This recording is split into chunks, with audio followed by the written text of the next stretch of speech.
वक्रतुंड महाकाय सूर्यकोटि समप्रभ निर्विघ्नं कुरु मे देव सर्वकार्येषु सर्वदा गुरुर्ब्रह्मा गुरुर्विष्णु गुरुर्देवो महेश्वरा गुरुः साक्षात् परब्रह्म तस्मै श्री गुरवे नमः मूकं करोति वाचालं पङ्गुं लङ्घयते गिरिं यत्कृपातमहं वन्दे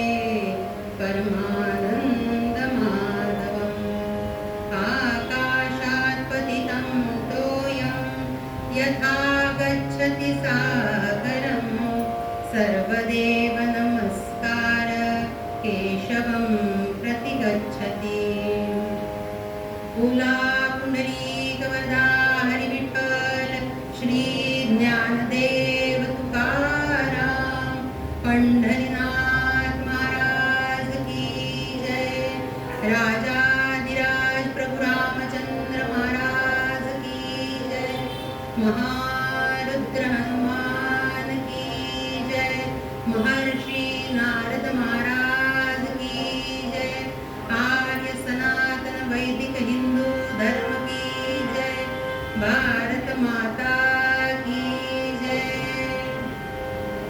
जय जय रघुवीर समर्थ मंगलमूर्ति मोरया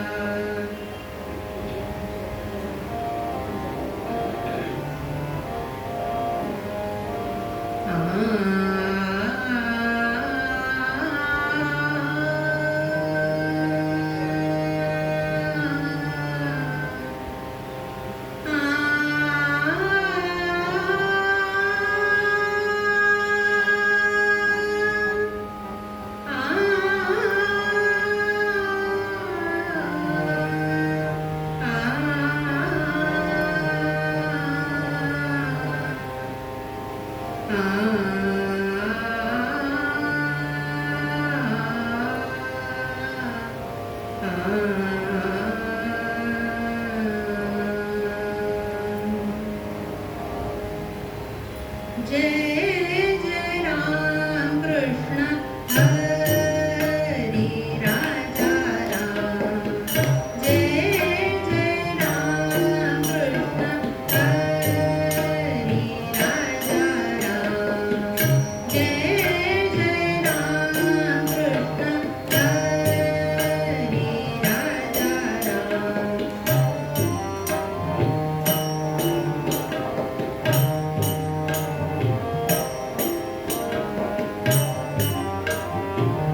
बोलते की आजच्या कीर्तनात आपल्याला साधारण काय ऐकायला मिळेल.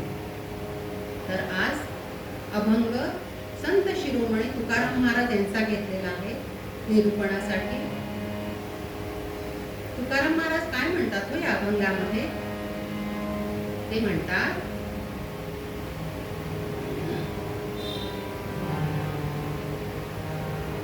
काय मानू आता संतांचे उपकार मज निरंतर आठवी. या कीर्तनामध्ये आपल्याला काय काय ऐकायला मिळणार आहे, तर मी तुकाराम महाराजांच्या अभंगावर शुद्ध निरूपण करण्याचा प्रयत्न करणार. यानंतर मध्यंतर होईल, त्यामध्ये पेटीवाले दादा एक सुंदर भजन गाणार आहेत आणि त्यानंतर संत आख्यान होईल, संत नरहरी महाराज यांचं. असा या कीर्तनाचा एकंदर आराखडा मी आपल्याला सांगितला. आता आपल्या समोर जो उभा आहे कीर्तनाला, त्याला काही कळतंय अशा दृष्टीने हे कीर्तन ऐकू नये. तर माझ्यावर अत्यंत प्रेम असलेले संत महंत ऋषी मुनी यांनी काही निरोप पाठवलाय का आपल्या मुखातून? कारण आम्ही कीर्तनकार हे महर्षी नारदांचे पाय, तर महर्षी नारदांनी काही निरोप पाठवलाय आपल्या मुखातून. या अनुषंगाने हे कीर्तन ऐकावं. त्यामुळे काय होईल, थोडी मीही रिलॅक्स होईल, थोडी आपणही रिलॅक्स होईल. आम्हा कीर्तनकारांची खूप मजा असते बुवा. मजा सांगते तुम्हाला, स्वतःच्या पदार्थ काहीच सांगावं लागत नाही. मी काही केलेलंच नसतं कधी. प्रभू श्रीरामाने काहीतरी केलं ते मला सांगायचं असतं, तुकाराम महाराजांनी काहीतरी लिहिलं ते मला सांगायचं असतं, संत ज्ञानेश्वर महाराज, संत नरहरी सोनार, प्रत्येक संतांनी काहीतरी लिहिलेलं आहे तेच मला सांगायचं असतं. मला स्वतःचं माझ्याबद्दलचं जर मी सांगायला बसले ना, तिथे कोणी थांबणारच नाही. सद्गुरुनाथ महाराज की जय.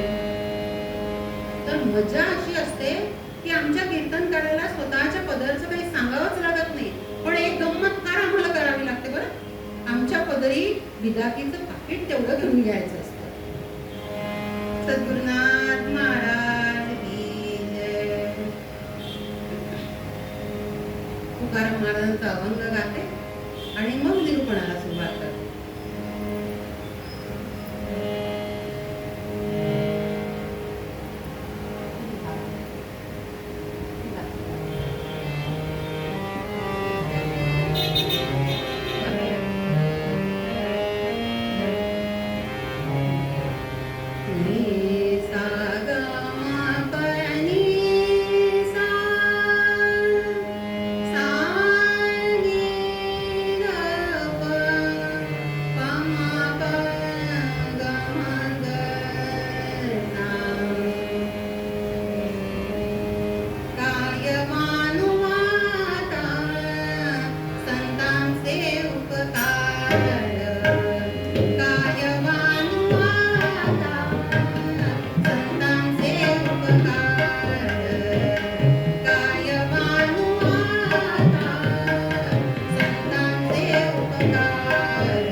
माझे संगीतातील गुरु पंडित देवीदास पंत काळे गुरुजी अमरावती आणि माझे कीर्तनातील गुरु हरिभक्तपरायण श्री चारुदत्तबुवा आफळे आणि हरिभक्तपरायण सौ रेशीमताई खेडकर यांना मी महर्षी नारदांच्या गादीवरून साष्टांग नमस्कार करते.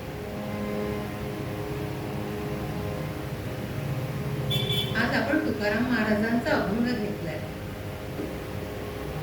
आजानुबाहू मर्यादा पुरुषोत्तम भगवान श्रीरामाच्या या पावन पवित्र अशा मंदिरामध्ये जीवनाचं इहपर कल्याण कीर्तनाच्या माध्यमातून आध्यात्मिक चिंतनाच्या माध्यमातून व्हावं या परिशुद्ध हेतूने जमलेले सगळे भाविक अधिकारी श्रोते वर्ग सगळ्यांच्या हृदयस्थ परमात्म्याला साष्टांग प्रणिपात करते आणि कीर्तनाच्या निरूपणाला सुरुवात करते. तुकाराम महाराज आज या आपल्याला अभंगात म्हणतात, तुका म्हणे ए वत्स धेनवेच्या चित्ती तैसे मज येती सांभाळीत. इथे धेनू म्हणजे काय तर गाय. ते म्हणतात की आम्हाला संत कसे सांभाळतात हो, अगदी गायीच्या प्रमाणे.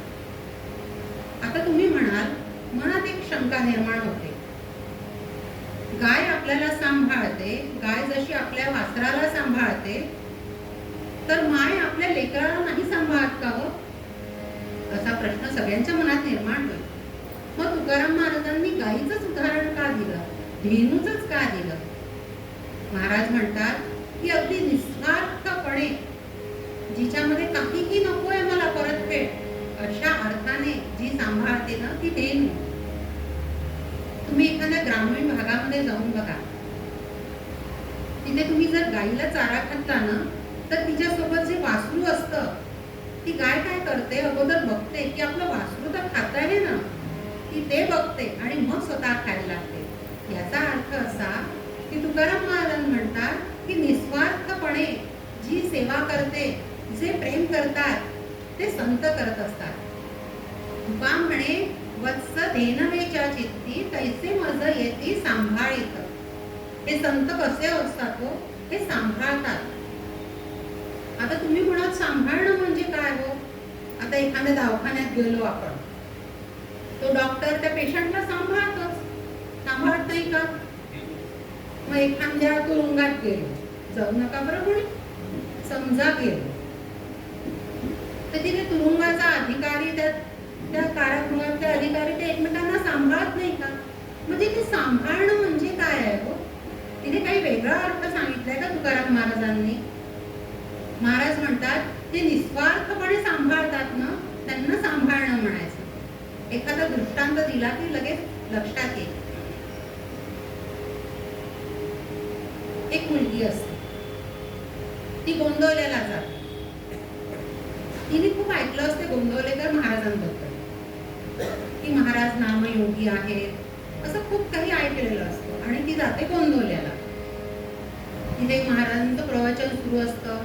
महाराज सांगत असतात की जे संत सांगत असतात त्यांच्या एकेका गोष्टीवर तुम्ही लक्ष दिलं पाहिजे, त्याप्रमाणे आचरण केलं पाहिजे, असं महाराज सांगत असतात. ती पहिल्यांदाच गेलेली असते, तिला काहीच माहित नसते, पण ती शांतपणे बसून ऐकत असते. आणि ते तिच्या मनात, तिच्या हृदयाच्या खोल कप्प्यात इतकं बिंबून गेलेलं असतं ना, की ती तिला खूप आवडतं महाराज काय सांगतायत. आणि निघते. मग तिथून महाराजांना नमस्कार वगैरे करते आणि निघते.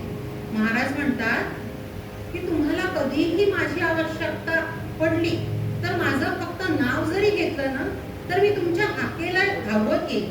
म्हणजे काय, तर मी तुम्हाला सांभाळेन. सोप्या शब्दात घेतलं तर मी तुम्हाला सांभाळेन. तिथून निघून जाते. तिच्या मनात ते पक्का रुजलेलं असतं. ग एकदा काय होतं की ती एका विमानातून दुसऱ्या कुठल्या काही गावाकडे जात असते. हीच घटना प्रत्यक्ष या कलियुगात घडलेली आहे. कुठलीही मी कपोल कल्पित घटना तुम्हाला नाही सांगत आहे. निघाली, तिचा विमानातून प्रवास सुरू झाला. तिचा लहान मुलगा सुद्धा तिच्या सोबत आहे. आता असं म्हणतात की विमानात बसण्यापूर्वी ते सगळं समजून सांगतात की कदाचित दुर्घटना घडली तर हे पॅराशूट्स आहेत, हे असे घ्यायचे, हे असे उघडायचे. ही सगळं समजून घेते ती गोष्ट. आणि बसतात सगळेजण, ती, तिचा लहानसा तो मुलगा, असे सगळेजण बसतात. आणि काय अचानक हो, त्या विमानाला काहीतरी अपघात होतो. आणि सगळेजण पटापटा पटापटा त्या माणसाने सांगितल्याप्रमाणे ते पॅराशूट घेतात आणि खाली उड्या मारतात. ही मुलगी असते की हिच्या मुलाला घेऊन, पॅराशूट घेऊन ती खाली उडी मारते. मुलगा असा कुशीत घेतलेला असतो. पण काय अचानक होतं हो, ते पॅराशूट उघडतच नाही. ते पॅराशूट उघडतच नाही. आणि तिच्या हातचा तो मुलगा, त्याला इथे इतकी मजा वाटते की आहा कोणता नवीन खेळ माझी आई माझ्यासोबत करतेय, मस्त उंच उडी मारते. त्याला तर खेळच वाटला, तो त्याला काहीच कळलं नाही. तो मुलगा तिच्या हातातून निसरतो. छोटासा मुलगा तिच्या हातातून निसटून खाली चढतो आणि ती जोरात आरोळी फोडते, महाराज, खूप जोरात आरोळी फोडते. आणि काय आश्चर्य बघा, आपल्याला आपले संत कसे सांभाळत असतात. इतकी वरून ती 300-400 फुटाहून ती खाली पडतीये. आणि काय अचानक हो, तिथे असा 1 ते 2 फ्लॅट, 1 ते 2 माळा उंच इतका जो फ्लॅट असेल ना, इतकी मोठी भाताची गंजी, अशी गंजी ठेवलेली असते. आणि ती एकटीच फक्त त्या पूर्ण विमानातून ती एकटीच फक्त तिथे पडते, ती आणि तिचा मुलगा. दुखापत काही होत नाही बरं, फक्त ते घाबरून गेलेले असतात म्हणून त्यांना थोडं दवाखान्यात घेऊन जातात. पण त्या दोघांना काहीही दुखापत होत. आणि मग काही दिवसांनी ठणठणीत बरे होतात. आणि मग अशीच ती एकदा गोंदवल्याला जाते. महाराजांचं प्रवचन सुरू असतं, ती बसते आणि महाराज विचारतात, बाई कशी हाक मारली होती ग? ती महाराजांच्या पायांवर नतमस्तक होते आणि ढळढळ रडायला लागते. महाराज तुम्ही खरंच सांगितलं होतं, किती चांगल्या रीतीने त्यांनी सांभाळलं. नामयोगी होते गोंदवलेकर महाराज. माझे गुरुजी सांगतात की एखाद्या कीर्तनात काय असायला पाहिजे, कीर्तन सजवण्यासाठी काय काय असायला पाहिजे.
समय ऐसा निकालो प्रेम कर लो श्री राम से. डोंगरेजी महाराजांचे प्रवचन व्हायचे, ते भागवतावर बोलायचे. महाराज म्हणायचे, पहिल्याच दिवशी सांगायचे, आप लोगों की क्या औकात है. पहिल्याच दिवशी औकातच कळायचे हो. व्यवहार की दृष्टि से देखा जाए तो हम सब लोग आप यहाँ पे बैठते हैं, पर अगर परमार्थ की दृष्टि से देखा जाए तो आप लोगों की क्या औकात है सुनने की और मेरी क्या औकात है बात करने की. पहिल्याच दिवशी असंच बोलायचं एकदम. आणि परत दुसऱ्या दिवशी तेवढ्यापेक्षा जास्त लोक यायचे बरं. आता जर मी हे बोलली ना तर पुढच्या कीर्तनाला पण येणारच. पण ती वाणीची ताकद असते हो. डोंगरेजी महाराज म्हणायचे, आप लोगों की क्या औकात है सुनने की और मेरी क्या औकात है बात करने की. अरे यहाँ तो वेदों ने भी नेति नेति बोल दिया था, वेद भी मौन हो गए थे. आता पुढे ते काय म्हणायचे, अरे कथा कीर्तन को तो वो जाते हैं जिनको हमारे बाके बिहारी बुलाते हैं. म्हणजे आपण सगळ्यांनी इथे अगदी मनाशी पक्का निर्धार करा की आपण सगळे स्वतःच्या मनाने इथे आलेलेच नाही. त्या प्रभू श्रीरामाने आपल्याला इथे बोलावलेलं आहे म्हणून आपण इथे सगळे जमलेलो आहोत. हे आपण सगळे इतके भाग्यवान आहोत. ही वेळ खरं तर टीव्हीवर किती छान छान सिरियल सुरू असतात, टीव्हीवर पण कीर्तन सुरू असतं या वेळेला. पण ते सगळं कीर्तन सोडून तुम्ही जर इथे आलेला आहात तर ह्या प्रभू श्रीरामाने तुम्हाला ती नक्कीच सद्बुद्धी दिलेली आहे म्हणून आपण इथे सगळे एकत्र जमलेलो आहोत. आपण आपल्या सगळ्यांना खूप खूप खूप भाग्यवान समजा की आपण अशा सगळ्या सत्संगात इथे एकत्र बसलेलो आहोत.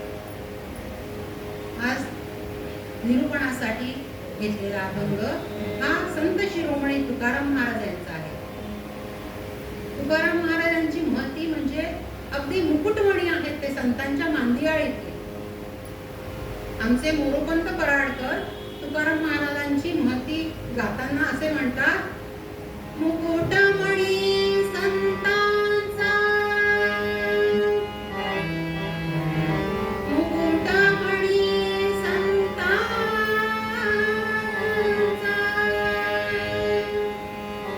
मुकुटमणी संतांचा,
तैसे मज येती सांभाळित. आता एक विनोदी गोष्ट बघा. आपण म्हणतो ना लग्न झाल्यावर 4 दिवस भाळण्याचे, बाकीचे पूर्ण आयुष्य बोला ना सांभाळण्याचे. पूर्ण आयुष्य बाकीचं सांभाळण्याचं. आता सांभाळणं होत नाही म्हणून हे कोर्ट केसेस चालले असतात. सांभाळण्याचे, हे सांभाळणं किती महत्वाचं आहे हो. एक दृष्टांत बघा, म्हणजे अगदी लक्षात येईल. एक पॉल ब्रँटन नावाचा इंग्रजी लेखक होता. त्यांनी द सिक्रेट ऑफ इंडिया हे नावाचं पुस्तक लिहिलेलं आहे. तो भारतात आला होता आध्यात्मिक रहस्यांच्या शोधाकरिता. भारतात आला, रमण महर्षींच्या आश्रमामध्ये गेला, बऱ्याच ठिकाणी फिरला आणि त्याला इथे काही असं नवीन असं सापडलंच नाही, म्हणून तो जायला निघाला. तर विमानतळात गेल्यावर त्याला ताप आला. तर ताप आल्यामुळे तो विमानात बसूच शकला, म्हणून त्याला नाईलाजाने 6 महिने भारतात राहावंच लागलं. मग भारतात राहिल्यावर तो बऱ्याच ठिकाणी फिरला, अजून कुठे कुठे गेला. मग तो इंदोरच्या अच्युतानंदांकडे गेला. त्यांनी त्याच्या पुस्तकात हे नमूद करून ठेवलेलं आहे की तिथे एक बाई आली होती. तिला पाठीच्या कण्याचा क्षयरोग झालेला होता. ती तिथे आली, सगळ्या सगळ्या सगळ्या पॅथी करून आली होती. ॲलोपॅथी, होमिओपॅथी, काय काय असतात तिथे डॉक्टर साहेब आहेत, त्यांना माहिती आहे. सगळ्या सगळ्या पॅथी करून आलेली ती बाई. मग आता सगळे म्हणतातच का संतांकडे जाऊन बघा, शेवटचा एखादा उपाय असतो असा की संतांकडे पण जाऊन बघा. म्हणून ती आली अच्युतानंदांकडे. तिने नमस्कार केला. अच्युतानंदांनी तिची पूर्ण केस असते ती स्टडी केली, काय काय तिला झालेलं आहे ते सगळं ऐकून घेतलं. आणि तिला म्हणाले, तुम्हाला मी एक पॅथी सांगतो. कोणती पॅथी असेल होती? तुम्हाला मी एक रामोपॅथी सांगते म्हणाले. रामोपॅथी. काही बाईला आश्चर्य वाटलं, असेल कोणती पॅथी? आता इतकं सगळं घेऊन तर चुकलेली आहेच मी, आता आणखी एखादी पॅथी घेऊनच घेते. अच्युतानंद म्हणाले की तुम्ही मराठी दिसता, महाराष्ट्रातले दिसता, तर समर्थ रामदास स्वामी यांचे करुणाष्टक आहे. अनुदिनी अनुतापे तापलो रामराया, हे करुणाष्टक तुम्ही रोज म्हणत जा. आणि त्याच्यानंतर 108 म्हणा, 3 म्हणा, 4 म्हणा, 5 जितक्या काही माळा तुमच्याकडून करणं होत असेल तेवढ्या नियमितपणे करत जा. आता तिथे सगळेच जण बसले होते, पण ह्या बाईला बरं व्हायचं होतं. तिची तब्येत खूप खालावलेली होती. तिला सतत असं वाटत होतं की आता मी मरणार. या दुःखानेच ती त्या संतांकडे आलेली होती. पण तिला तो एक आशेचा किरण तिथून मिळाला आणि ती घरी आली. आणि रोज ती हे सगळे जे त्या अच्युतानंद स्वामींनी जे सांगितलं आहे ते रोज म्हणायची. रोज करुणाष्टक म्हणू लागली. त्यानंतर 1, 2, 3 काय ज्या माळा असतील जितक्या तिला जमतील त्या सगळ्या म्हणू लागली. आणि हळूहळू म्हणता अहो तिच्या आवाजातून ती करुणाष्टक इतकी गोड वाटायला लागली की तिला अक्षरशः बरं वाटायला लागलं. बरं म्हणजे तो पाठीचा कणा जो दुखत होता तिचा तो हळूहळू बरं वाटायला लागला. आता मी काही डॉक्टरांच्या पायावर पोट नाही मारत बरं. डॉक्टरांच्या पोटावर काय नाही मारत बरं मी, पण ती एक गोष्ट सांगते, ती पण घडलेली घटना आहे. अशा प्रकारे हे सगळे संत आपल्याला सांभाळत असतात. तुकाराम महाराज आपल्या पहिल्या चरणात म्हणतात, काय वानू आता संतांचे उपकार मज निरंतर जागविते. त्यांनी किती उपकार करून ठेवले आपल्यावर. ह्या ज्ञानेश्वर महाराजांना सगळ्या आपणच लोकांनी किती त्रास दिला. पण तुम्ही बघितलं पसायदानामध्ये एक तरी शब्द असा आहे की त्यांनी आम्हाला कोणीतरी त्रास दिलेला आहे, असा एक तरी शब्द त्यांनी दिलेला आहे. उलट आपल्या सगळ्यांसाठीच मागून घेतलेला. काय वानू आता संतांचे उपकार मज निरंतर जागविते.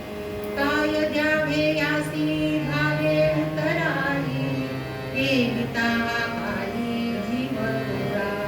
सहज बोलणे हित उपदेश करुणी सायास शिकविते. तुका म्हणे वत्स धेनले चित्ती, तैसे मज येती सांभाळीत. आपल्या अमरावतीची ग्रामदेवता अंबादेवी आणि साक्षात माँ भगवती इथे उपस्थित असताना एक जोगवा म्हटलाच पाहिजे. अगदी मला आता असं जाणवलं की जोगवा इथे झालाच पाहिजे. समर्थ रामदास स्वामींच्या कीर्तनात एक मुलगा बसले आणि समर्थ रामदास स्वामींचं कीर्तन सुरू आहे. तो मुलगा असा होता ना, त्याला ना त्यांच्या गुरुची सेवाच करणं जमत नव्हतं. गुरुजी रागवायचे नाही बरं.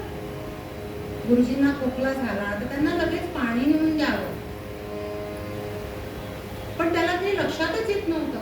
बरं, गुरुजी रागवायचे नाही काही, पण त्याला तो वेळच लागायचा. आणि असाच हा समर्थ रामदास स्वामींच्या कीर्तनात बसलेला. आणि समर्थ रामदास स्वामी सांगत आहेत की आपल्याला या भगवतीची कृपा आपल्यावर कधी होते. हा पूर्ण प्राण काकडा पेटतो ना, तेव्हाच या भगवती मातेची कृपा आपल्यावर होते. नाहीतर टाकला 1 रुपया दान पेटीत, माता कृपा करा, अशी कृपा होत नाही. एक काहीतरी मॅचिंग असावं म्हणून हे मी सगळं बोलते. बघा, मॅचिंगचं किती महत्व आहे. आपल्या निरूपणाला, आपल्या आख्यानाला आपला अभंग मॅचिंग असला पाहिजे. एक अशीच गंमत सांगते तुम्हाला आणि पुढे मग झोपड्याबद्दल बोलते. आमच्या गुरुजींकडे एक यजमान आले. त्यांना एक अभंग एक कार्यक्रम पाहिजे होता कीर्तनाचा. ठीक आहे म्हणाले, कीर्तन होईल. बरं, कीर्तन कशाच्या निमित्ताने आहे? तर आमचं घर बांधलेलं आहे, त्या निमित्ताने कीर्तन आम्हाला करायचं आहे. ठीक आहे, चालेल. वास्तुशांती आपण ज्याला म्हणतो, ठीक आहे, करायचं कीर्तन. मग पेटीवाल्याचं काय, त्याची बिदावी ठरली. तबलेवाल्यांचं काय, त्यांची बिदावी ठरली. कीर्तनकारांचं काय, त्यांचं सगळं सगळं ठरलं. आणि आता कीर्तनाचा दिवस उजाडला. त्यांच्या घरी तो कार्यक्रम आहे. आता कार्यक्रम आहे वास्तुशांतीचा. त्यांनी घर बांधलेलं आहे आणि मंडळी या पट्ट्याने कीर्तन काय लावावं, यांनी लंका दहनाचं कीर्तन लावलं आणि सगळी घरच जाळून टाकली. सद्गुरुनाथ महाराज की जय. म्हणजे मला सांगण्याचं तात्पर्य असा की अभंगाला आपला आख्यान हे मॅचिंग असायला पाहिजे. जसं आपलं साडीला ब्लाऊज मॅचिंग असतं, मग साडी जशी असते, आता आजकाल तर टिकल्या पण मॅचिंग लावायला लागल्या आहे. असं सगळं मॅचिंग करायचं असतं. तर झालं असं की समर्थ रामदास स्वामींचं कीर्तन सुरू आहे आणि समर्थ रामदास स्वामी सांगतात आहे की या भगवतीची कृपा केव्हा होते हो? जेव्हा आपला पूर्ण प्राण काकडा पेटून जातो. आरतीने नव्हे, आरती आपण ओवाळतो, आरतीने त्याचं द्योतक आहे, पण जेव्हा आपण मनापासून करतो ना, तेव्हा ती भगवंती, ती भगवती, ती माता आपल्याला पावते. ती कशी पावते ऐका म्हणाले.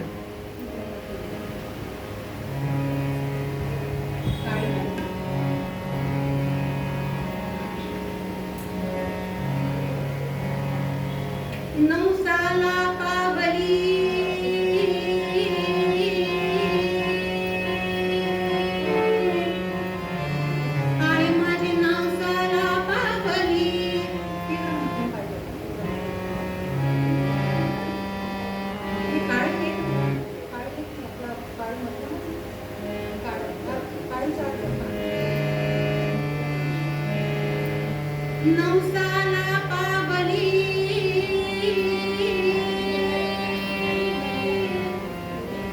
आहे माझी, नवसाला पावली. नवसाला पावली हाय माझी, नवसाला पावली. नवसाला पावली हाय माझी, नवसाला पावली. नवसाला पावली हाय माझी, नवसाला पावली. नवसाला पावली हाय माझी, नवसाला पावली. कशी कळेना आज कान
हृदयाचा चौरंग मांडला हृदयाचा चौरंग मांडला कवितै सविले जगदंबेला हृदयाचा चौरंग मांडला कवितै सविले जगदंबेला ओले श्रीफळ देता ओटी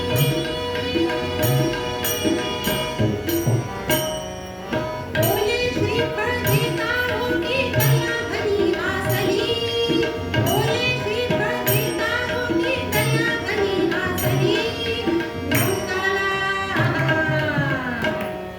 नवसाला पावली पायमधी नवसाला पावली नवसाला पावली पायमधी नवसाला पावली नवसाला पावली पायमधी नवसाला पावली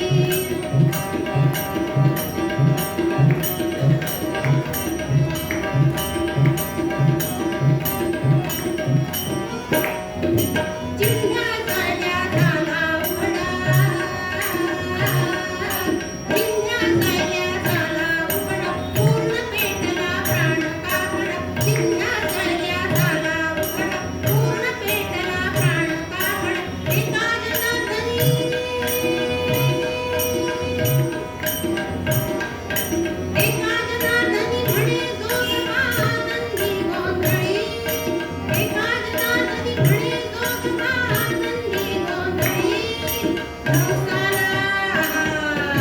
नवसाला पावली पायमधी नवसाला पावली नवसाला पावली पायमधी नवसाला पावली नवसाला पावली पायमधी नवसाला पावली कशी कळेना आज अचानक झोपडी झाली कशी कळेना आज अचानक झोपडी झाली नवसाला पावली पायमधी नवसाला पावली नवसाला पावली पायमधी नवसाला पावली नवसाला पावली पायमधी नवसाला पावली बोल श्री अंबे मात की जय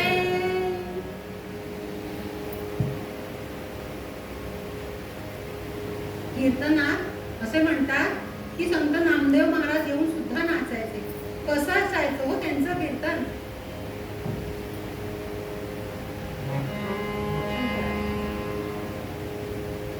समाधीचे सुख सांडावो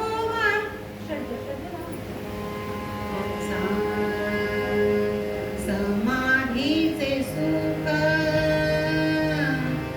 सांडावो वाळूनी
एक महत्वाचा एक छान गमतीशीर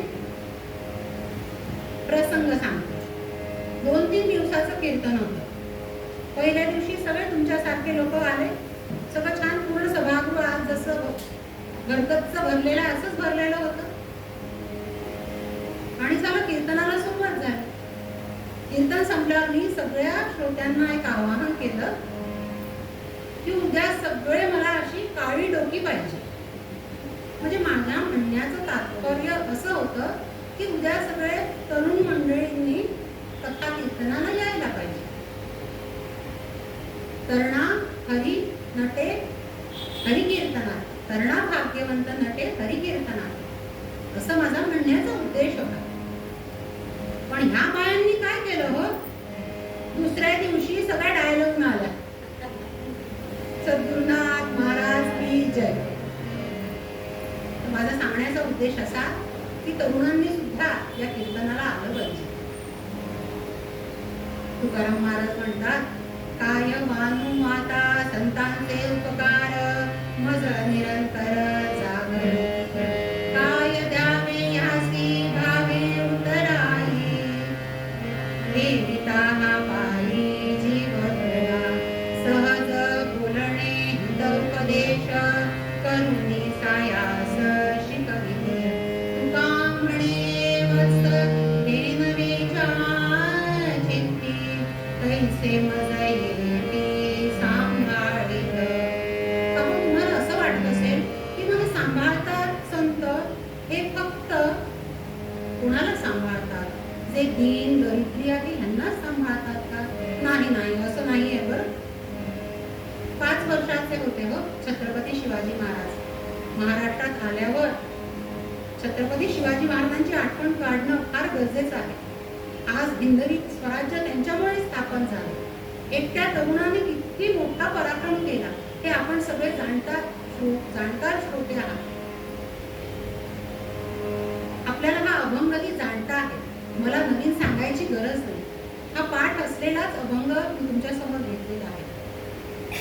पण काय होतं, कधी कधी असं होतं की जे आपल्याला पाठ असतं ना त्याच गोष्टीकडे आपली नेमकी पाठ असू शकते. म्हणून हा पूर्ण अभंग खूप लक्ष देऊन आहे. त्यातलं संगीतही ऐका आणि शब्दही ऐका, कारण संगीत हे मनाला स्थिर करतं आणि शब्द हे बुद्धीला योग्य ती दिशा देतात. म्हणून तुकाराम महाराज असे म्हणतात, तुका म्हणे ए वत्स धेनवेच्या चित्ती, तैसे मज येती सांभाळित. 5 वर्षाचे सिंबा होते.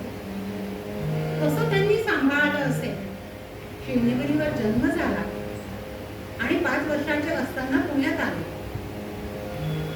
आपल्या आईला विचारतात, आऊसाहेब कुठाय माझा घोडा, कुठाय माझा वाडा, कुठाय माझं सैन्य. ही माऊली म्हणजे, अरे जे मोठे लोक असतात ना त्यांना असं सहजासहजी काही मिळत नाही बरं. त्यांना स्वतःच्या पराक्रमातून ते सगळं मिळवायचं असतं. म्हणून छत्रपती शिवाजी महाराजांचा एक पोवाडा गाते आणि निरूपणाला इथेच विराम देते. नरसिंह शिवाजी राजा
निरूपण समाप्त करते आणि कीर्तनाच्या प्रथेप्रमाणे 2 मिनिटं भजन होईल. मग काका एक अभंग गातील आणि मग आख्यानाला सुरुवात होईल. रघुपती राघव राजा राम पतित पावन सीताराम. रघुपती राघव राजा राम पतित पावन सीताराम. रघुपती राघव राजा राम पतित पावन सीताराम. रघुपती राघव राजा राम पतित पावन सीताराम. रघुपती राघव राजा राम पतित पावन सीताराम. रघुपती राघव राजा राम पतित पावन सीताराम. रघुपती राघव राजा राम पतित पावन सीताराम. रघुपती राघव राजा राम पतित पावन सीताराम. रघुपती राघव राजा राम पतित पावन सीताराम. रघुपती राघव राजा राम पतित पावन सीताराम. रघुपती राघव राजा राम पतित पावन सीताराम. रघुपती राघव राजा राम पतित पावन सीताराम. रघुपती राघव राजा बोला पुंडलिक अवतार विठ्ठल श्री ज्ञानदेव तुकाराम. पंढरीनाथ महाराज की जय. राजाधिराज प्रभू रामचंद्र महाराज की जय. महारुद्र हनुमान की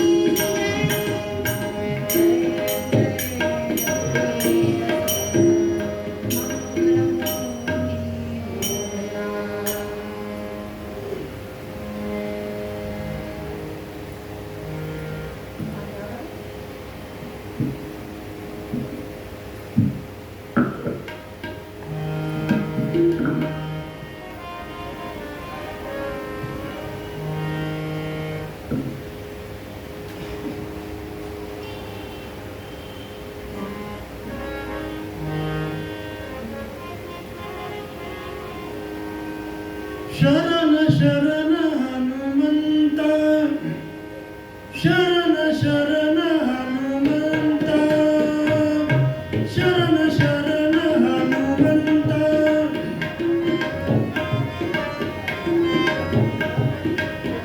तुम्हालो रामदूता, तुम्हालो रामदूता.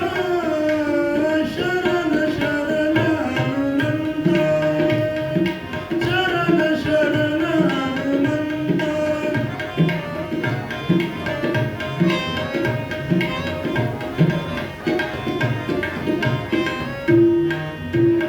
काय भक्तीच्या त्या वाटा, काय भक्तीच्या त्या वाटा. मज गावा व्यास भाटा, मज गावा व्यास भाटा. शरण शरण हनुमंता, शरण शरण हनुमंता.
भजन तुम्ही सादर केलं.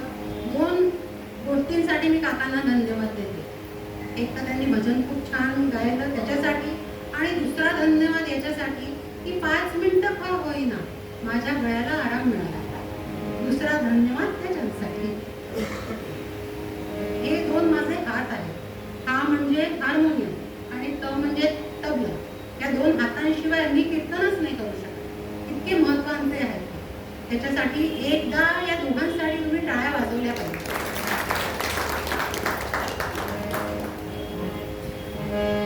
सकाळची वेळ होती.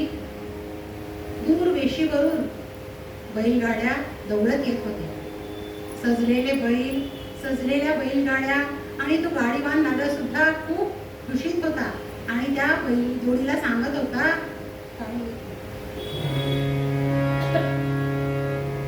घुंगुरू माळा कुळ कुळती गळा.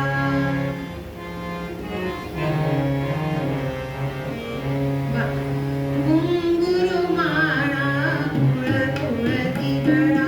डोंगरावर पाऊल पडे, चल चल ढवळ्या, चल चल पवळ्या, अजूनी चल जायचे पुढे. घुंगुरू माळा कुळ कुळती गळा. डोंगरावर पाऊल पडे, चल चल ढवळ्या, चल चल पवळ्या, अजूनी चल जायचे पुढे, अजूनी चल जायचे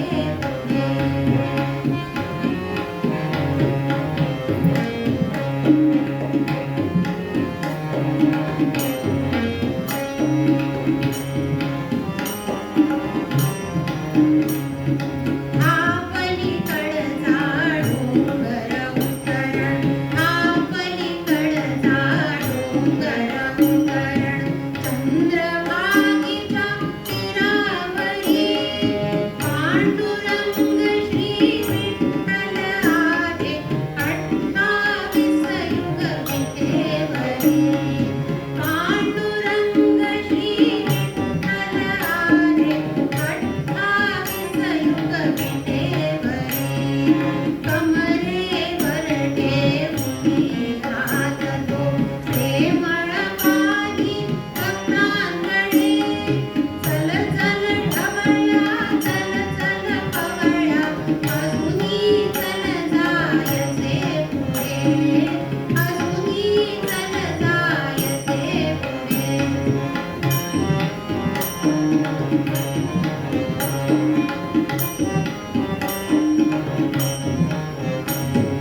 विवरे काठी जमले दाटी, ध्वजा पताका दोन्हीकडे. नाद वीणा टाळांचा भरला, मृदुंग जडतो उजवीकडे. पुंडलिक वरदा हरी विठ्ठल, जय जयकारे करती पुढे. चल चल ढवळ्या, चल चल पवळ्या, अजूनी चल जायचे पुढे, अजूनी चल जायचे पुढे. घुंगुरू माळा कुळ कुळती गळा.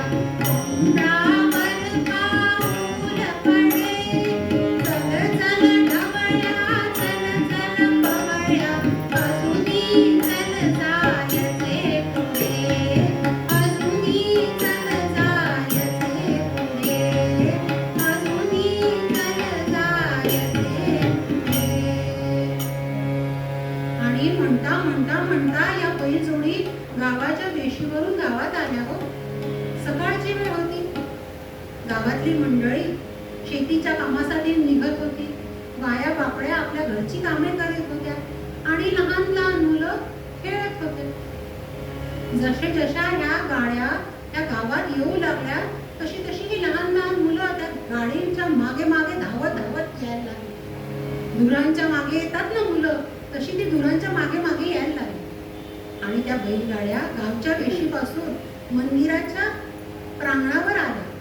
थोडंसं मंदिराच्या तिथे येऊन थांबले. एका बैलजोडीतून एक सद्गृहस्थ खाली उतरले. जरी तारी छान धोतर नेसलेले, रेशमी तलम असा झब्बा होता, चंदनाचा टिळा होता, डोळ्यात सोन्याचा गोफ होता, पागोटा होता डोक्याला. नक्कीच कुठला तरी सावकार असावा असा या सगळ्या गावकऱ्यांनी तर्क केला.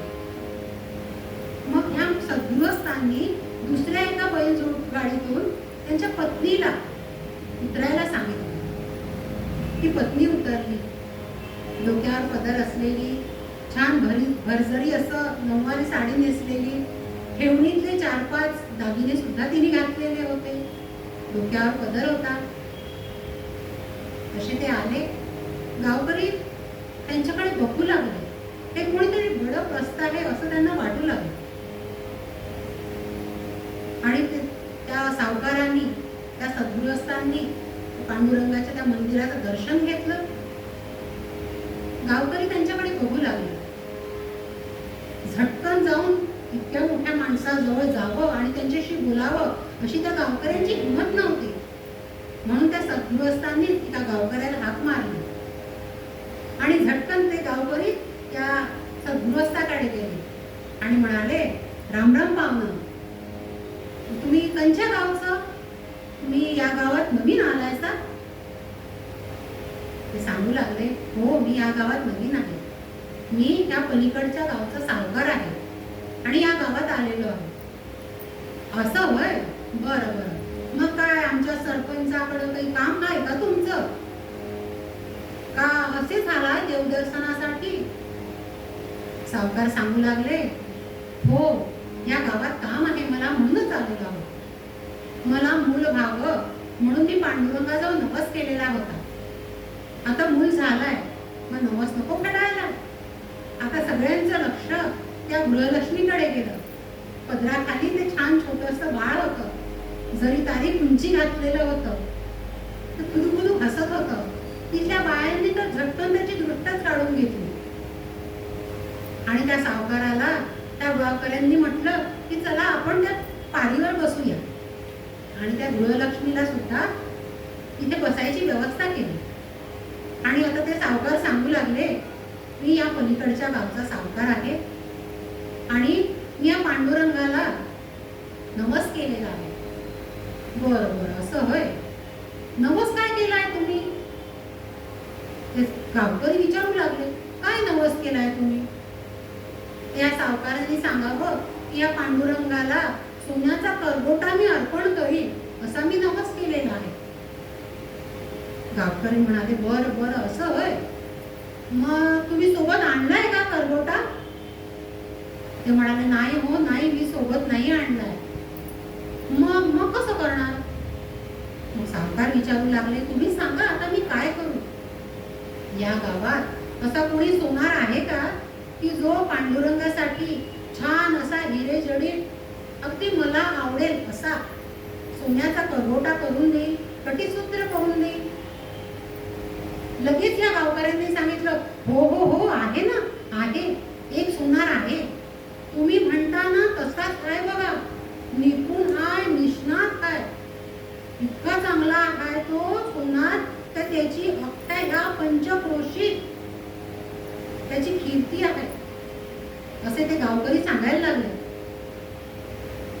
त्या सावकारालाही खूप कुतूहल वाटलं की अरे वा, इतक्या खेडेगावात येऊनही माझं काम होतंय. आता त्यांनाही खूप आनंद वाटायला लागला. आणि मग कोण आहे तो सांगा ना. मग हो आहे ना, एक सोनार आहे. काय नाव आहे बरं त्या सोनाराचं? संत नरहरी सोनार. बरं बरं, असं आहे का? पण तुम्हाला करगोटा कोणासाठी करायचा? पांडुरंगासाठी ना? सावकार म्हणाले, हो हो, पांडुरंगासाठीच तर करायचंय मला करगोटा, कटीसूत्र त्याच्यासाठी करायचंय. तो गावकरी एकदम स्तब्ध झाले. पण पण सावकार म्हणाले, अहो तुम्ही पण काय करताय? सांगा ना काय झालं? अहो एक सोनार आहे खरी, त्याचं नाव नरहरी सोनार आहे, पण तो काही पांडुरंगाच्या रावळात यायचा नाही बघा. सावकाराला मोठं आश्चर्य वाटलं. हो, पांडुरंगाच्या मंदिरात यायचं नाही म्हणजे काय?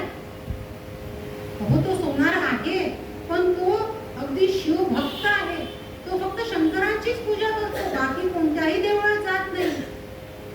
असे कसोनार ऐशा गुणांचा, परी रावळितो नाही तो या वयाचा. तयासी असे भक्ती श्री शंकराची, परीक्षा परी हेमरत्ना कराची. तुम्ही म्हणता ना तसाच एक सोनार आहे, पण तो काही या पांडुरंगाच्या रावळात यायचा नाही, त्या मंदिरातही यायचा नाही, कारण तो पक्का शिवभक्त आहे. पण आता ह्या गावकऱ्यांनी इतकं छान त्या संत नरहरी महाराजांबद्दल वर्णन केलं होतं की त्या सावकारांना मनातल्या मनात असं वाटायला लागलं की मी हा कटीसूत्र करीन, हा करगोटा करीन तर संत नरहरी महाराजांकडूनच करून घेईन, असं त्यांच्या मनात वाटायला लागलं, जाणीव व्हायला लागली. आणि ते सावकार म्हणतात, अहो काही हरकत नाही, तुम्ही मला सांगा तर खरी, तुम्ही मला ते कुठे राहतात ते तर सांगा.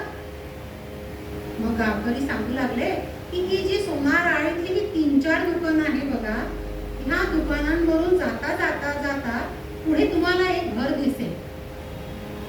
तर ज्या घरातून शंकराची आराधना, शंकराची पूजा, त्याचं भजन चिंतन ऐकू येत असेल ना, तेच घर संत नरहरी महाराजांचं असेल.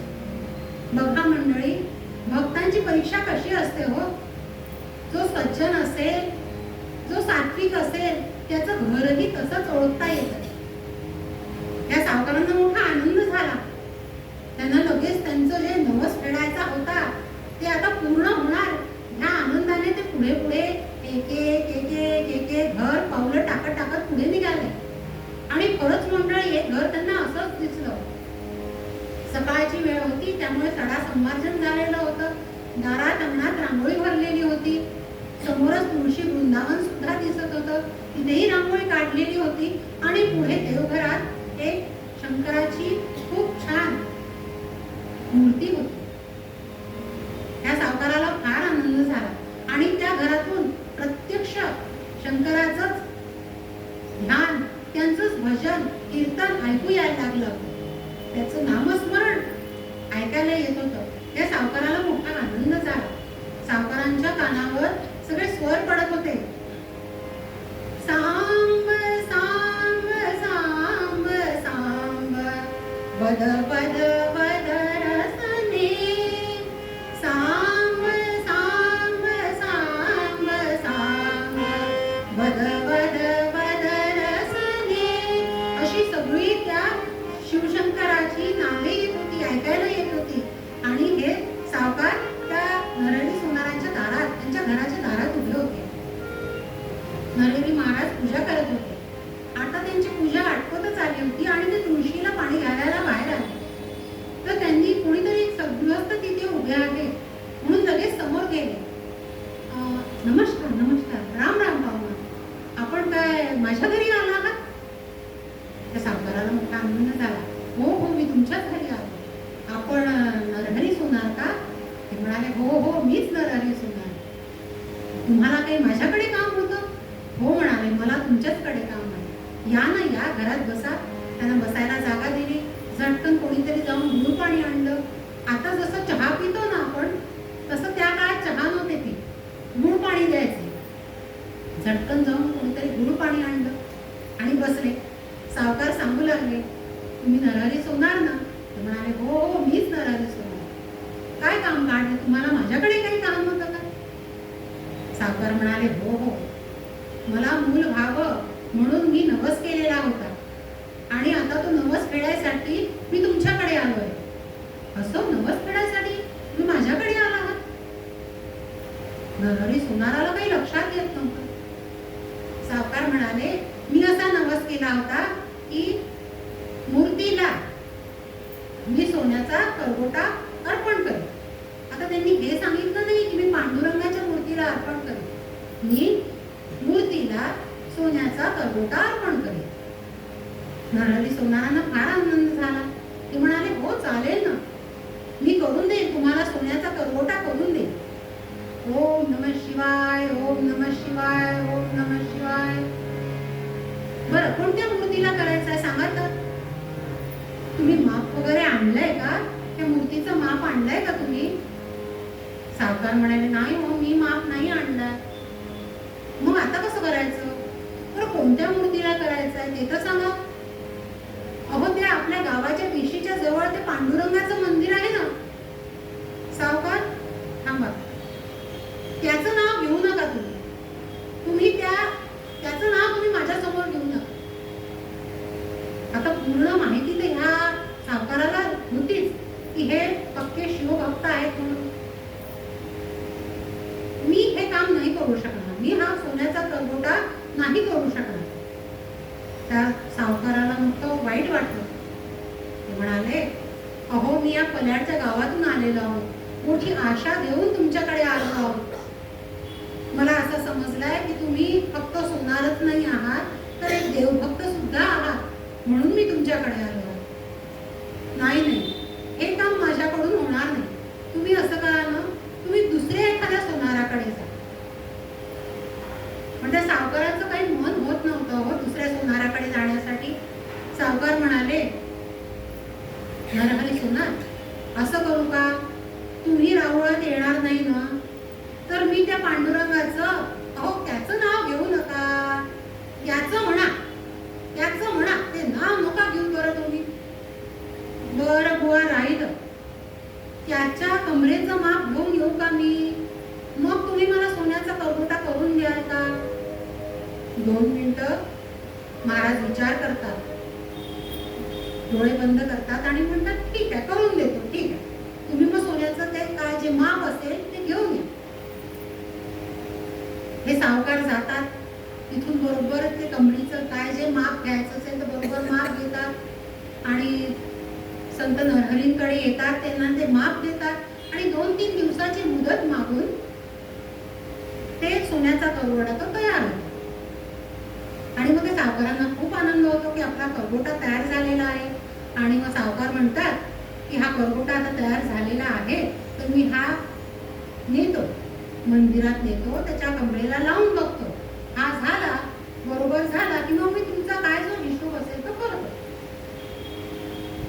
महाराज म्हणतात, ठीक आहे, काही हरकत नाही. आणि हे सावकार निघू लागतात. त्यांना फार आनंद होतो, आता त्यांचा नवस पूर्ण होणार आहे, फार आनंद होतो. निघतात ते मंदिरात येतात, राहुळात येतात आणि तो करगोटा घेतात आणि तो त्या कमरीला लावणार. अहो, काय आश्चर्य, तो करगोटा लहान होतोय. आता काय करा? बरं, त्या करगोट्याला असं धागा वगैरे बांधणं ते त्या सावकाराला काही पटत नसतं. परत नरहरींकडे येतात. त्यांना म्हणतात, नरहरी महाराज, हे बघा ना काय झालं, हा करगोटा बघा लहान झाला, ते कटुसूत्र लहान होत आहे. महाराज म्हणतात, असं होय काय? पण तुम्ही बरोबर माप घेतलं नाही का? सावकार म्हणतात, अहो, मी तर बरोबर माप घेतलंय, पण मला माहित नाही काय झालं ते. परत एकदा माप घेतात आणि मग परत येतात. परत जे काय दुसरं कटुसूत्र करायचं ते आणखी 1-2 दिवसाची मुदत वाढवून देतात आणि ते 2 दिवसात मी तुम्हाला तयार करून देतो. ठीक आहे म्हणतात सावकार, ठीक आहे. थोडंसं ते मोठं करतात. परत सावकार येतात, ते कटीसूत्र घेतात, पुन्हा त्या मंदिरात जातात, पुन्हा ते कटीसूत्र त्या कमरीला लावतात. अहो, आता काय ते खूपच जास्त मोठं व्हायला लागलं. असंच व्हायला लागलं. म्हणजे काय, एकदा मोठं व्हावं, एकदा लहान व्हावं, एकदा मोठं व्हावं, एकदा लहान व्हावं, हाच सगळा खेळ सुरू असतात. शेवटी तो सावकार कंटाळून संत नरहरींना म्हणतात, महाराज, असं करा ना, हे काय खेळ सुरू आहे हा, हे तुम्हीच त्याचं माप घ्या, म्हणजे बरोबर. जेणं काम तेणं काय, पूजा करायचं होता काय, हे काही मला जमत नाहीये माप घेणं, हे तुम्हीच माप घ्या. संत नरहरी सोनार म्हणतात, नाही, मी नाही येणार माप घ्यायला. मी तिथे माप घ्यायला येऊच शकत नाही. त्या पांडुरंगाचं नाव आणि त्यांचं तुम्ही काढूच शकत नाही माझ्यासमोर. आता मोठी पंचायत झाली, आता काय करावं? मग तो सावकार म्हणतो की तुमचं असं म्हणणं आहे ना की त्या मूर्तीला तुम्हाला बघायचं नाही, असंच तुमचं म्हणणं आहे ना? मग महाराज, तुम्ही असं करा ना, तुमचे डोळे बंद करा. मी काय करतो, तुमच्या डोळ्याला पट्टी बांधतो आणि मग तुम्हाला त्या राहुळात त्या मंदिरात घेऊन जाऊ. आता ही गोष्ट खरं तर संत नरहरी सोनारांना काही पटत नव्हती. पण खूप आग्रह आग्रह सुरू झाला त्या सावकारांचा, म्हणून त्यांनी हो म्हटलं. आणि आता सगळीकडे ही वार्ता पूर्ण गावात पसरली की संत नरहरी सोनार पांडुरंगाच्या रावळात जाणार. म्हणता म्हणता म्हणता पूर्ण गावात बातमी पसरली आणि हो पूर्ण गावचं गाव त्या संत नरहरी महाराजांच्या घरी उतरलं. आणि त्या सावकारांनी त्या नरहरी महाराजांच्या डोळ्याला पट्टी बांधली. बरं, पट्टी बांधली, महाराजांनी ते डोळे घट्ट मिटून घेतले आणि त्या सावकारांनी पट्टी बांधली डोळ्यावर. तुम्ही थोडंसं असं कल्पना करा, डोळ्यासमोर ते चित्र येऊ द्या, कसं झालं असेल. डोळ्यावर पट्टी बांधलेले नरहरी आणि सावकाराचा हात धरलाय आणि ते निघाले दोघं जण रस्त्याने. आणि मागे पूर्ण जत्राची जत्रा, पूर्ण गावच निघालेलं आहे. सगळ्यांना मोठा कुतूहल वाटायला लागलं की जे नरहरी सोनार कधी पांडुरंगाच्या रावळात सुद्धा आलेले नाही इतक्या वर्षात, ते आता मंदिरात येणार, प्रत्यक्ष पांडुरंगाच्या मूर्तीचं माप घेणार.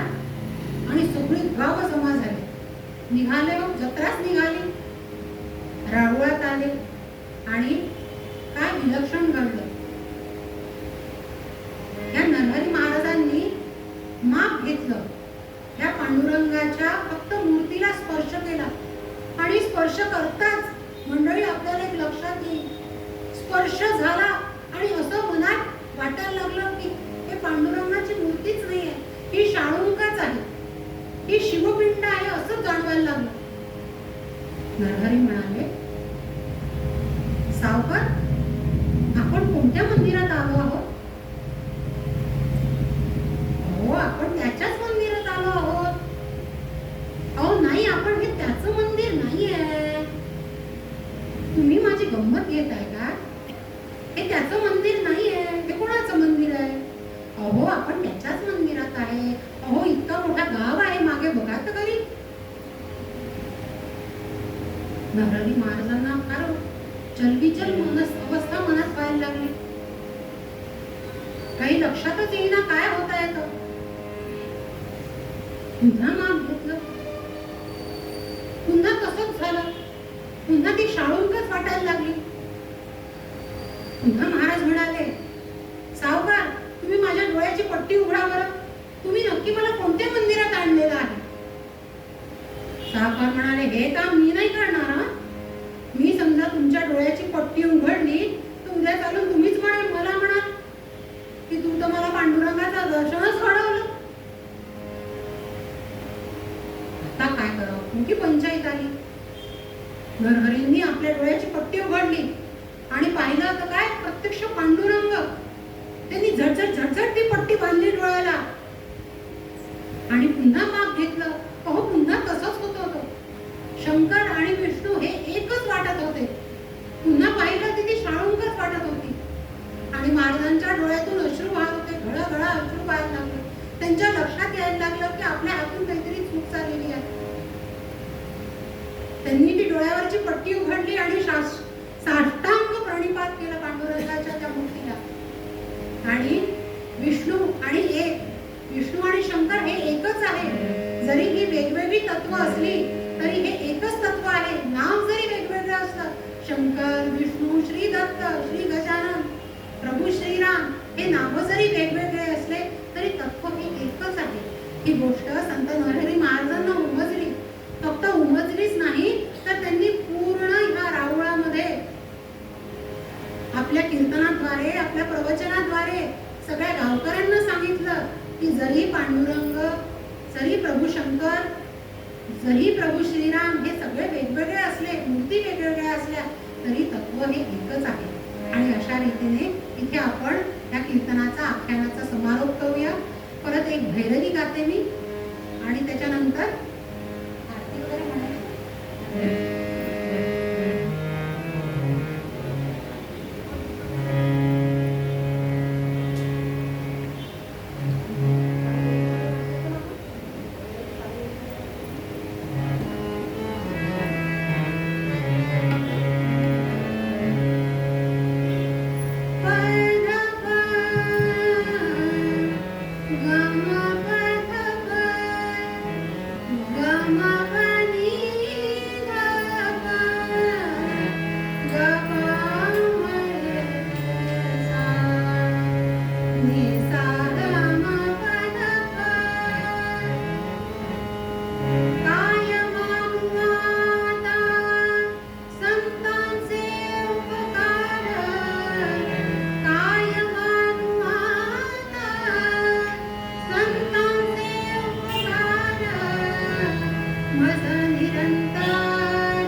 झालेली कीर्तन सेवा प्रभू श्रीरामाच्या चरणी अर्पण करते आणि तेच कीर्तनाला समाप्त करते. तुम्ही सगळे श्रोते वर्ग इतके शांतपणे माझं कीर्तन ऐकून घेतलं की गिरीश काकांना सुद्धा धन्यवाद देते की आमची काहीही ओळख नसताना फक्त माझ्या एका म्हणण्यावर म्हणजे आम्ही फोनवरच व्हॉट्सअप मेसेजवरच त्यांनी मला होकार दिला, त्याबद्दल मी त्यांना विशेष धन्यवाद देते. फक्त एकदाच आमची प्रॅक्टिस झाली. तबलेवाले दादा यांनाही धन्यवाद देते, हार्मोनियमवाले दादांनाही धन्यवाद देते, तबलेवाले दादांनाही धन्यवाद देते आणि तुम्ही सगळ्यांनी शांतपणे माझं कीर्तन ऐकून घेतलं त्याबद्दलही खूप खूप धन्यवाद देते. आणि ते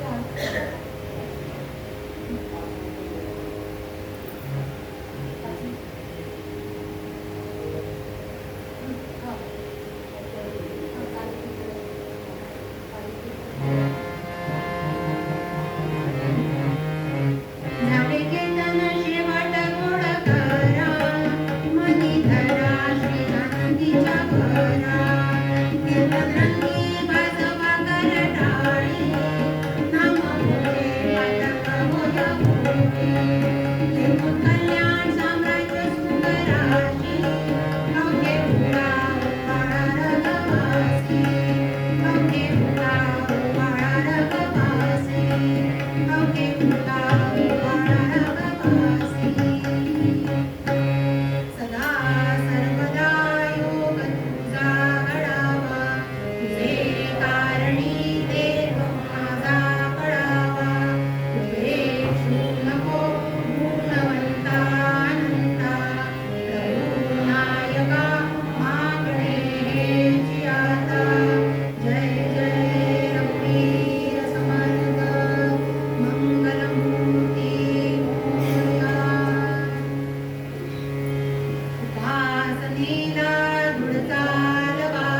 सुखकर्ता दुःखहर्ता वार्ता विघ्नाची मुरली पूर्वी प्रेम कृपा दयाची सर्वांगे सुंदर उपसेंदुराची कंठी झळके मुक्ता फळाची जय देव जय देव जय मंगलमूर्ती होती मंगलमूर्ती दर्शन मात्रे मन शरणी मात्रे मन कामना पूर्ती जय देव जय देव रत्नखचित परा गौरी कुमरा चंदनाची ओटी कुंकुम केशरा हिरे ललित मुकुट शोभतो बरा ऋणनुती नुपुरे चरणी गागरिया जय देव जय देव जय मंगलमूर्ती होती मंगलमूर्ती दर्शन मात्रे मन शरणी मात्रे मन कामना पूर्ती जय देव जय देव शरणीच्या गागरिया ऋण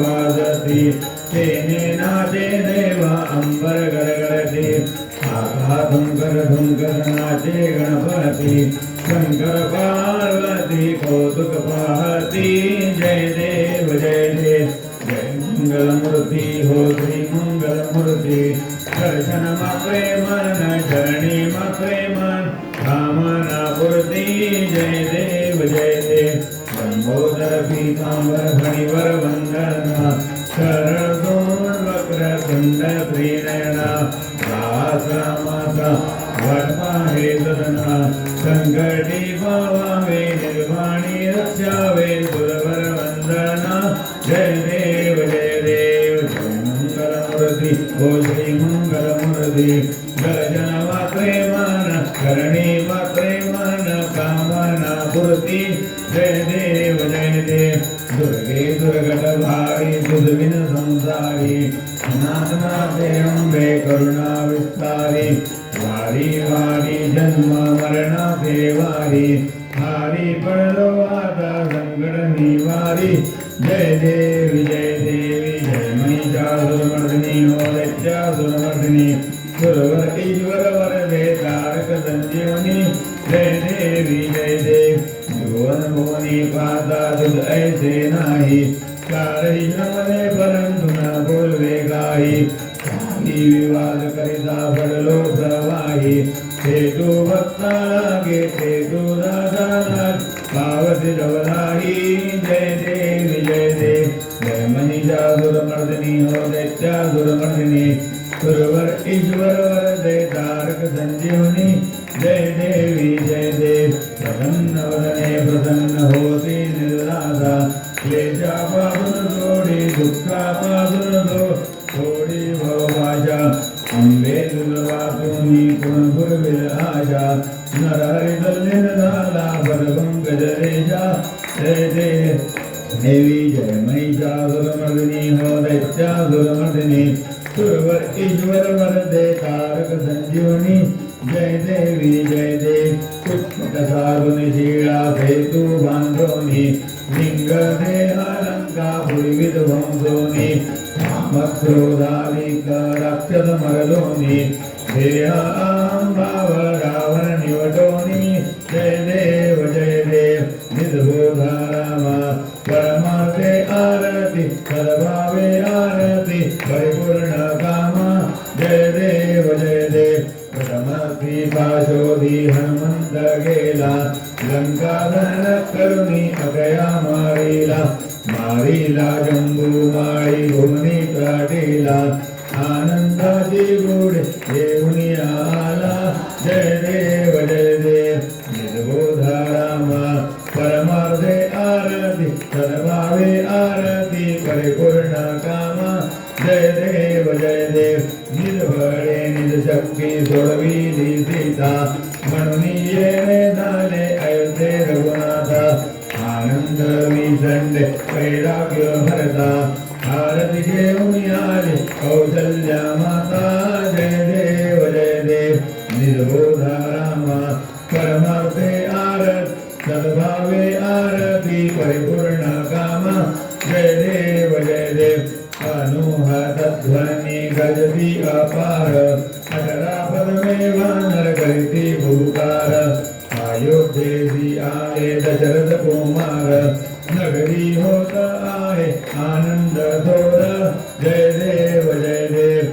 बोधारामा क्षमार्थे आरती सद्भावे आर परिपूर्ण कामा जय देव राज सिंहासनी राजा रघुवीर सोहम भावे दया पूजा उपचार शब्दांची आरती वाद्यांचा गजर माधवदाता स्वामी आठवे ना विसर जय देव निजबोधारामा परमार्थे आरती सद्भावे आर परिपूर्ण कामा जय देव सप्ताणे उड्डाणे हुंकार वदनी परिजळमळ भूमंडळ सिंधू जलगगनी गडबडिले ब्रह्मांड भागे दुर्वरणी सुरवर नरणी जाज त्या झाल्या फळणी जय देव जय श्री हनुमंता तुमचे मी प्रसादेन भीग्रेकांता जय देव तुमली पाताळे उठिला प्रतिशब्द थर थरला धरणी धर्मानी लागेल खडखडिले पर्वत उलगण उच्छेद रामी रामदास शक्तीचा शोध जय देव जय श्री हनुमंता तुमचे निप्रसाद अभिक्रेतांता जय देव कर्पूर गौरम करुणावतार संसारसारं भुजगेन्द्रहार सदा वसन्तं हृदयारविन्दे भवं भवान् चैतं नमामि मन्दारमाला तुलसायुगाय कपालमालां गिरिशेखराय दिव्याम्बराय दिगम्बराय शिवाय नमः शिवाय त्वमेव माता पिता त्वमेव बन्धुः सखा त्वमेव विद्या द्रविणं त्वमेव सर्वं मम देवदेव येन वाचनं सेन्द्रियेण बुद्ध्यात्मना वा प्रवृत्तिर्वा करोमि अद्य परस्मै नारायणाय ते समर्पया अद्भुतं केशवं रामनारायण कृष्णदामोदरं वासुदेवं श्रीधरं माधवं गोपिकावल्लभं जानकीनायकं रामचन्द्रं हरे राम राम राम हरे हरे कृष्ण कृष्ण कृष्ण हरे हरे हरे राम राम हरे हरे कृष्ण कृष्ण हरे हरे जलेन शीतलीकरणं पुष्पैर्देवतावन्दनमस्ताभ्याम् आत्मवन्दनं वः ॐ हरि ओं जन्मेन यज्ञमयजन्त देवा तानि धर्माणि प्रथमान्यासन् देहनागं महिमानः सजन्त यत्र पूर्वे साध्या सन्ति देवाः हरि ओं राजाधिराजाय प्रसय्य साहिने नमो वयं वै श्रवणाय कुर्महे समे कामान् कामकामाय मह्यः कामेश्वरो वै श्रवणोऽधातु कुबेराय वै श्रवणाय महाराजाय नमः हरि ओं स्वस्ति साम्राज्यं भोज्यं स्वराज्यं वैराज्यं पारमेत्यं राज्यं महाराज्यमाधिपत्यमयं समन्तपर्यायी स्यात् सार्वभौमः सार्वायुषान्तादापरार्थात् उदिग्वेदमुद्रपर्यन्ताय एकराडते तदप्येय श्लोकोऽभिहितोऽमृतः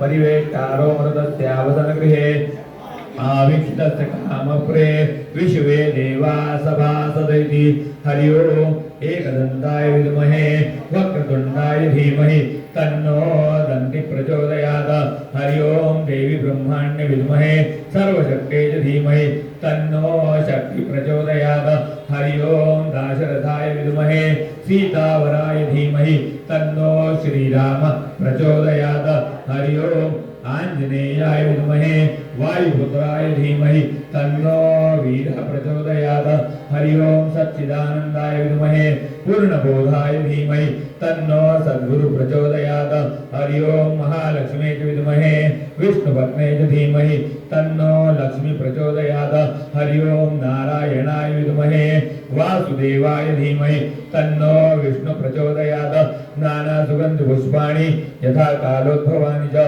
पुष्पाञ्जलिर्मया दत्तं गृहाण परमेश्वर मंत्र पुष्पांजलि चरण कमलयो समर्पयामि सियावर रामचंद्र भगवान की जय उमापति महादेव की जय वृंदावन बिहारी लाल की जय पवन पुत्र हनुमान की जय सब साधु संतन की जय धर्म की जय हो धर्म की जय हो अधर्म का नाश हो अधर्म का नाश हो प्राणियों में सद्भावना हो विश्व का कल्याण हो गौ माता की जय हो सत्य सनातन धर्म की जय हो नमः पार्वती पते हर हर महादेव जय जय रघुवीर समर्थ